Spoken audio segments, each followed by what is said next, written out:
A whole lot can change in 8 months, even if you don't originally intend on it. There's a quote about what causes people to change, and it goes like this. People change in one of 4 seasons. People change when they heard enough, they have to. When they see enough, they're inspired to. When they learn enough, they want to. And they receive enough, they're able to. What I've unintentionally learned is that you need a bit of all of these. So let me let you in on where I was at 8 months ago. When I first moved to Cork, I was so excited. I had an internship that was going to let me experience what life would be like after university. I got to explore a new city, and I got to live near one of my friends that I hadn't spent a lot of time with since before COVID. He'll be important to this story later. Underneath that excitement, however, unbeknownst to myself, I was not in the best shape. It's a weird thing not realizing how bad things are until you start to heal. Over the years in secondary school, I had slowly lost my confidence, and while it had started to come back in university, I was still scared to speak my mind, make jokes, and generally be me. I wanted to not care, but I never did anything to change. I just kept going through the motions every day. It's a bad habit of mine to just keep moving forward when something is bothering me like that, but over time, things do begin to stack up. I've had my heart broken, lost people I cared about, and had a lot of anxiety and stress over the last few years, and this all began to pile up.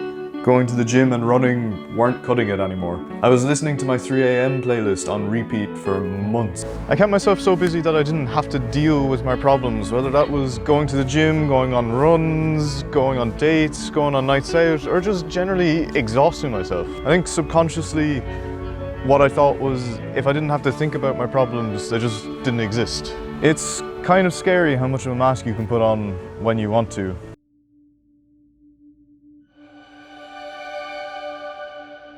So that brings us to 8 months ago, where 2 factors would begin to influence me, change me, and encourage me to keep changing. When I initially moved down here, I had split my channel into 2 separate channels, a tech channel and a vlog channel. The reason behind this was that people around me had said to me that tech videos are more algorithm friendly than some random Irish fella making vlogs, and while I didn't fully agree with them, I just did what they told me was best. I cared more about what they thought than what I thought. In fairness, I do like making tech videos, but with the limited time I have every single week, I wasn't getting to make the videos that I really liked making, the vlog videos. It was the end of February before I decided enough was enough. I was never Omega Tech. I was and always had been TheProBenja. I shifted focus back to only having one channel and made this video. This is definitely going to be one of the most personal videos I've ever made. You know, I definitely look mad to anyone who sees me right now. I was terrified of this video. Making it, editing it, everything about it. I was worried about uploading it and what people would think, how they would judge me. This is the same car park that I recorded that video in, and looking back now, it is one of the best decisions I have made in a long time. The day after I uploaded that video, the amount of conversations I had with people talking about how much they liked it and how they were surprised I got so deep in a YouTube video, and it was a side of me that they'd never really seen before. It gave me the confidence to keep making the videos that I wanted to. I began making more and more of those style of videos, which as you can see I'm still doing today, and for some reason I brought my stool with me.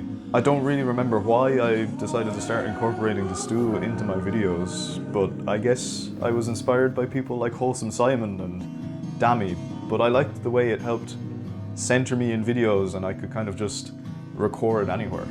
When I first started carrying the stool around, I did feel self-conscious about it, but the more I did it, the less I cared. If I wanted to make my videos, I needed to bring the stool with me, and I began to realize people had better things to be worrying about than what the hell I was doing. I remember the first time I went into a petrol station with the stool to get some sausage rolls because I hadn't had breakfast yet, and the entire time I was in there, I was waiting for someone to ask me why I had it with me, and they didn't. As the months went by, even when I wasn't carrying the stool, I noticed that I wasn't worried about what people thought of me anymore. I continued putting myself into situations where before I would have been worried about people judging me, but I wasn't anymore. Recording my videos in public became so much easier because I didn't pay any attention to people walking past like I had before.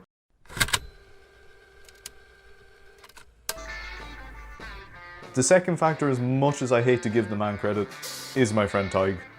I've known Tig a long time, and while we are interested in a lot of similar things, we most certainly were polar opposites. I think that's partially why we're such good friends. We tend to balance each other out somewhat. While I would tend to overthink things and plan things to the nth degree, being a bit more reserved and rigid, Tig is the exact opposite. He's one of the most spontaneous and most unserious people that I've ever known.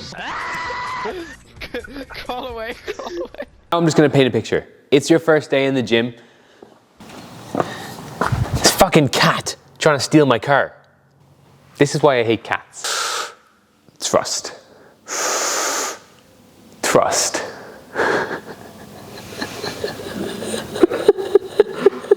I think you can kind of see what I mean. When I moved down to Cork, Tig would randomly call me or turn up at my house and say, Ben, we're going to the gym, or Ben, we're going to the beach, or Ben, we're doing this, or Ben, we're doing that. Something I've realised about myself over the last 8 months is that when I have a plan in my head for what's going to happen that day, I really don't like when that plan suddenly changes. That is boring. Over the months of the random shenanigans with Tig, they began to become my favourite part of the week, whether it was going to the gym, playing basketball, going to the beach at midnight, or working till all hours of the night.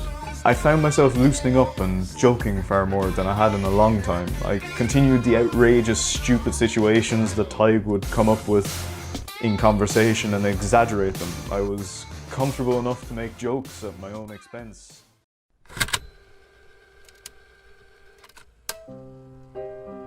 While we had a lot of fun, we did have our serious moments too. Working together on the same thing, or just being together working on different stuff, we had a good balance. There were a few late nights when we were working or driving around where we talked about the future and what we wanted, and we talked about the past. We talked about different things that we had never told each other before in the 8 years we'd known each other. Things I had never told anyone. I finally talked about some of the things that I had been ignoring for so long, finally acknowledging them. I think that's what finally allowed me to start letting go of them.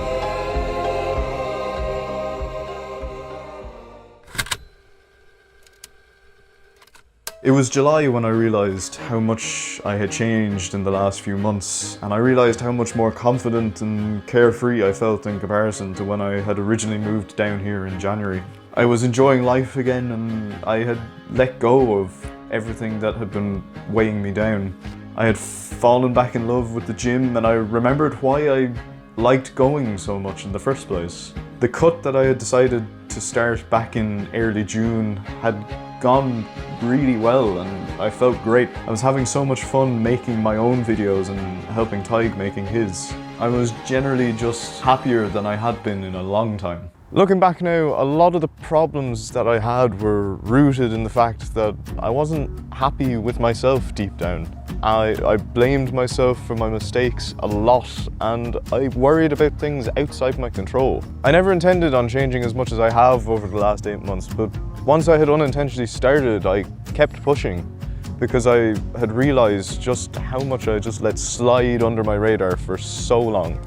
And now I feel more confident and carefree than I have in a long time. To bring it all back to the quote that I mentioned at the start of the video, I had the pain, the desire and the knowledge to change, but it was that last one that I was missing. Receive enough they're able to. I never quite got what that meant up until now. I guess for me it meant that I had to start healing and gain enough confidence back in myself to realise just how far I had fallen so that I could put that pain, desire and knowledge to work. Who would have thought that bringing a stool to a recording session would have had such an impact on my life?